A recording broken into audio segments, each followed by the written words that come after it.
Et comme promis, nous mettons le cap sur Dunkerque à la veille du coup d'envoi de la 57e édition des 4 jours de Dunkerque. Jean-Luc Douchet, vous êtes sur place. Et le directeur sportif de l'épreuve, Jean Baudard, est lui déjà dans les starting blocks, me disiez-vous.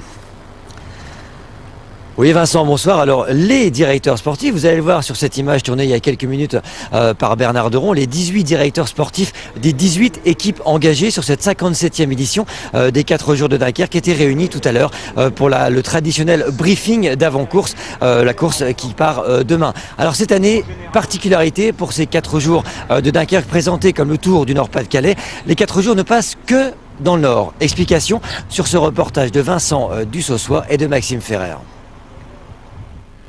Cette vue aérienne du Cap Blanc-Nez, image marquante de l'édition 2005, vous ne la verrez pas cette année. Tout comme une arrivée à Boulogne-sur-Mer qui avait vu la victoire du nordiste Cédric Vasseur il y a quelques années. En 2011, les 4 jours ne passeront que dans le Nord. On rate pas mal de choses, comme je disais, le département du Pas-de-Calais regorge de richesses pour les suiveurs, évidemment, puisqu'il y a plein de choses à découvrir dans le Pas-de-Calais, mais il y a aussi surtout des endroits stratégiques pour tous les amoureux de cyclisme. Du côté de l'organisation, on dit regretter ce parcours uniquement nordiste. L'explication est à chercher davantage dans le portefeuille que dans les cartes routières. On pense d'abord à ceux qui nous donnent de l'argent avant d'aller sur le terrain de ceux qui ne nous en donnent pas. Comme le Conseil général du Pas-de-Calais a retiré depuis 2 ans son aide financière, et le respect du Conseil général du Nord fait que on a d'abord consacré nos efforts sur le territoire du département du Nord. Le budget des 4 jours, c'est 900 000 €, assuré en majeure partie par les villes-étapes, mais aussi et surtout par les collectivités territoriales, Conseil régional, Communauté urbaine de Dunkerque et Conseil général du Nord. Jusqu'au Mont des Cas. Sans le Pas-de-Calais, le parcours n'aura évidemment pas la même allure. Le terrain de jeu est plus petit, il n'y a qu'un département au lieu de 2. Les lieux avec des bosses aussi sont restreints, puisque dans le Nord on a des bosses, mais c'est Cassel, c'est Mont-des-Cas, c'est Mont-Noir. Le Mont Cassel et ses pavés, au programme de l'étape phare de ces 4 jours, ce sera samedi prochain. L'un des rendez-vous qui ne change pas cette année, tout comme la couleur rose du maillot de leader de l'épreuve, porté l'année dernière par le coureur suisse Elmiger. Et Jean-Luc, on vous retrouve à présent aux côtés de Jean Baudard, l'organisateur de l'épreuve. Oui Vincent, avec Jean Baudard. Alors, pas d'incursion dans le Pas-de-Calais. Marc Ancalesi était candidat, ça n'a pas pu se faire pour les questions logistiques. Ce retour dans le Pas-de-Calais, pour vous, c'est une priorité dès l'année prochaine? Oh oui, je l'espère bien qu'on retournera dans le Pas-de-Calais. Comme je l'ai toujours dit, c'est un terrain de sport, un terrain de jeu dont les 4 jours ne peuvent pas se passer. C'est mon vœu le plus cher, je l'avoue. Et peut-être le Cap Blanc-Nez en retour? Ah Cap Blanc-Nez, le Boulonnais, les collines de l'Artois, voilà tous des terrains qui peuvent nous accueillir. En quoi c'est important de maintenir ces courses à étapes dans un paysage sportif comme la région? Je pense que le sport cycliste sur route et au niveau où les 4 jours se situent, c'est à la fois un sport de haut niveau, bien sûr, mais c'est aussi un événement festif. C'est un événement de grande convivialité qui s'inscrit pleinement dans la culture de notre région. Alors justement, les 4 jours, ça sera aussi sur l'antenne de France Nord Pas-de-Calais.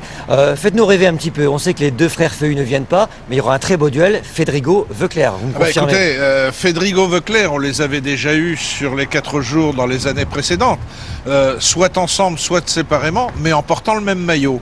Je pense que demain matin, au départ des 4 jours, ce sera la première fois qu'ils seront en opposition dans des équipes différentes. C'est un match dans le match. Voilà. Et Vincent, ce sera départ dès demain de cette première étape à Dunkerque. Et justement, demain, Jean-Luc, qu'avons-nous au menu?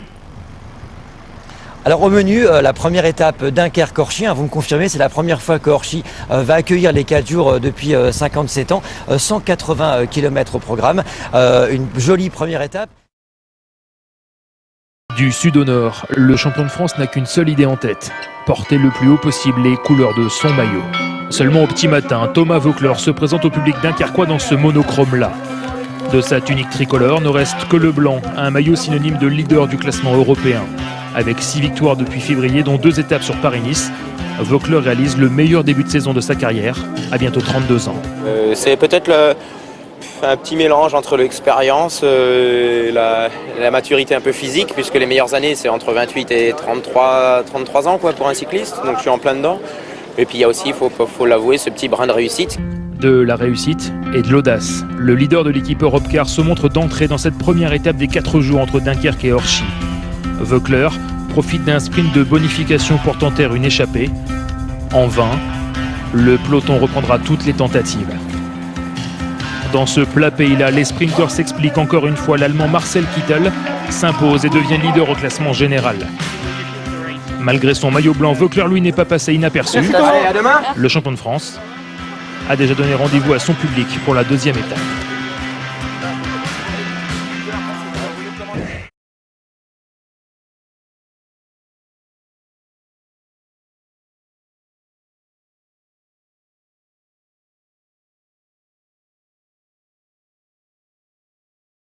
Allez, comme promis, on file sur la route des 4 jours de Dunkerque. 2e étape aujourd'hui entre Douai et Ivy. Sur place, on retrouve Loïc Piala. Loïc, vous vous trouvez dans un endroit un petit peu particulier pour un départ d'étape.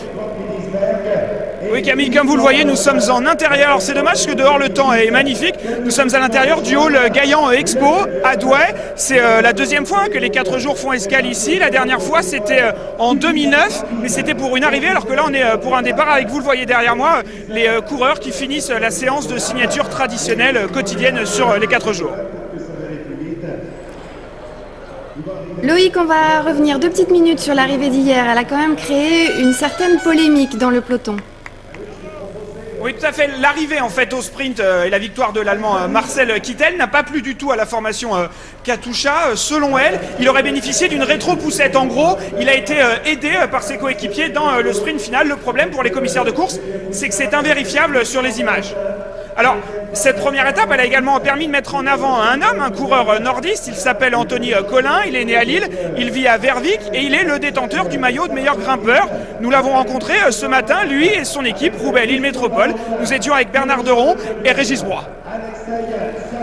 Il n'a pas dormi avec, mais il en est fier. Anthony Collin portera aujourd'hui le maillot de meilleur grimpeur. Pas mal pour un coureur qui était encore amateur l'an dernier. Gagner une étape, je ne me sentais pas trop capable de gagner une étape. Et puis en général, bon, en étant en première année chez les pros, faut quand même pas rêver, je pense. Donc c'était ma manière de pouvoir monter sur le podium et goûter à cet honneur-là. Dans la chambre voisine, l'affaire de la veille fait parler les Roubaix Lille Métropole. Marcel Kittel, le vainqueur de l'étape, aurait bénéficié d'une poussette. L'autre sujet de conversation, c'est la principale difficulté du jour, les pavés de Tain-l'Évêque. Mais quand on s'appelle Roubaix Lille Métropole, les pavés, on connaît. Je pense que ça va être dur.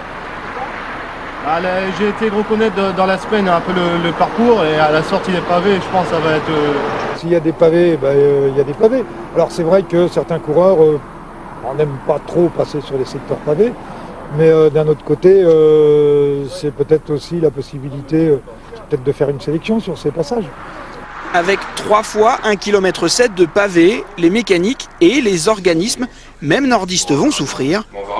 Autant s'y préparer. Alors au programme aujourd'hui des 4 jours, la 2e étape de cette course entre Douai et Ivry, 166 km pour les coureurs avec, nous l'avons vu dans le reportage, un secteur pavé inédit. Ce sera le point fort de cette journée. L'arrivée est prévue vers 16h45. Cap à présent sur les 4 jours de Dunkerque. L'Allemand Marcel Kittel confirme son maillot rose de leader. Loïc Piala, vous avez suivi pour nous cette étape Douai-Ivry où on vous retrouve avec l'image du jour. Et oui Vincent, Nord, Einmal, encore une fois, l'Allemand Marcel Kittel s'impose au sprint à Ivry. Alors hier, sa victoire au sprint déjà a été contestée, il aurait été poussé par des coéquipiers. Cette fois-ci, il a voulu mettre les choses au point en s'imposant encore une nouvelle fois ce soir. Il conserve bien évidemment le maillot rose. L'image du jour, c'est le départ ce midi, un départ en intérieur. Vous voyez, il n'y avait pas vraiment foule ce matin à Douai au hall Gaillan Expo pour assister au départ des concurrents, mais ça a été une course très intéressante, notamment grâce à la présence de pavés. Voici tout de suite un résumé avec des images de Bernard Deron et un montage d'Antonio da Fonseca. Les accusations de tricherie sont derrière lui, les autres coureurs aussi. Comme hier, Marcel Kittel franchit la ligne d'arrivée en tête. Une tête qui risque de grossir après une 2e victoire d'affilée et la popularité qui va avec. Je ne sais pas d'où vient cette rumeur. C'est impossible qu'on m'ait poussé, j'étais tout seul à 1 km de l'arrivée. Alors, je ne sais pas pourquoi ils disent ça, De toute façon, aujourd'hui, j'ai prouvé que c'était moi le plus fort au sprint. Avant le sprint, il y a eu cette échappée de Julien Elfares et de 3 autres coureurs lancés dès le kilomètre 17, bien avant ces pavés que tous les concurrents redoutaient. Ils m'ont semblé durs, surtout dans le final comme ça roulait vite, il y a eu plusieurs chutes donc il fallait reboucher des trous et ce secteur m'a semblé quand même super dur. 3 passages sur près de 2 km de pavés, ce n'est pas Paris-Roubaix, mais le public est enchanté. Les pavés, ils sont très bons pour les gens qui ont un peu de poids, puis qui sont assez puissants, parce que les pavés, que si vous faites 60 kg, c'est pas très bon. Ils n'ont pas l'air très à l'aise, peut-être même bien que la course va jouer ici. Qui passera une journée supplémentaire? Finalement, non, rien n'a changé, ou si, peut-être. Ces derniers jours, l'allemand est à la mode dans la région.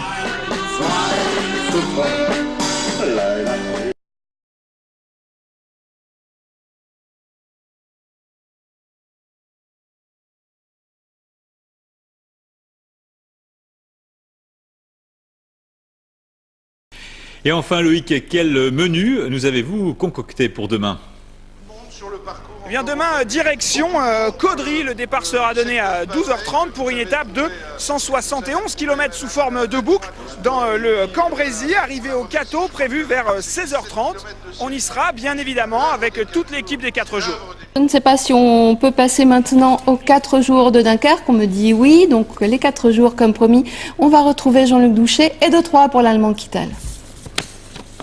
Eh bien oui Christelle, effectivement l'histoire se répète avec cet homme, l'Allemand Marcel Kittel, vainqueur ici une nouvelle fois au Cateau. Avant de voir le résumé de l'étape, nous avons choisi comme image du jour cet homme, le Français Thomas Voeckler, champion de France en titre, filmé ici à la présentation ce matin à Caudry. Il est incontestablement le chouchou du public nordiste depuis le début de ces 4 jours. Allez, on va voir le film de la journée avec ce reportage de Loïc Piala, Bernard Deron, Antonio Da Fonseca et Régis Broy. Bienvenue à Caudry. Au pays de la dentelle, le peloton aimerait garder le maillot rose en cage. 2 jours et déjà 2 victoires pour Marcel Kittel. 5 coureurs tentent leur chance dès le début de l'étape. Mais le peloton menace et rapidement les 2 minutes d'avance du groupe de tête flétrissent. Au kilomètre 75, 6 nouveaux concurrents se lancent à l'attaque. Parmi eux, Anthony Collin. C'est peut-être l'accueil enthousiaste des habitants de Briastre qui lui donne des ailes. À l'approche du 2e prix des Monts, le jeune nordiste file tout droit vers le maillot à poids de meilleur grimpeur. Je voulais faire voir aux autres que j'étais vraiment plus motivé pour les monts et un peu les démotiver pour combattre avec moi. J'étais un peu déçu hier parce que l'équipe avait bien bossé dans le premier sprint, dans le premier grimpeur, je m'étais un peu loupé. Donc aujourd'hui j'arrive à prendre la bonne échappée, aller marquer pas mal de points. Franchement je suis vraiment content pour moi. Les concurrents passent une première fois au Cateau. Le temps pour Marcel Kittel de prendre ses marques. Comme hier et avant-hier, le final se joue au sprint. Comme hier et avant-hier, c'est l'Allemand qui lève les bras. Les gars de l'équipe se sont défoncés à 120% pour moi. C'est incroyable. En plus, mes jambes sont au top en ce moment. Alors quand tout fonctionne si bien, il faut tenter sa chance. Je suis très heureux, je ne m'en lasse pas. De mémoire d'organisateur, 3 victoires d'affilée, c'est du jamais vu. Le sprinter insatiable se prépare déjà à affronter un autre morceau de l'histoire des 4 jours, le Mont Cassel.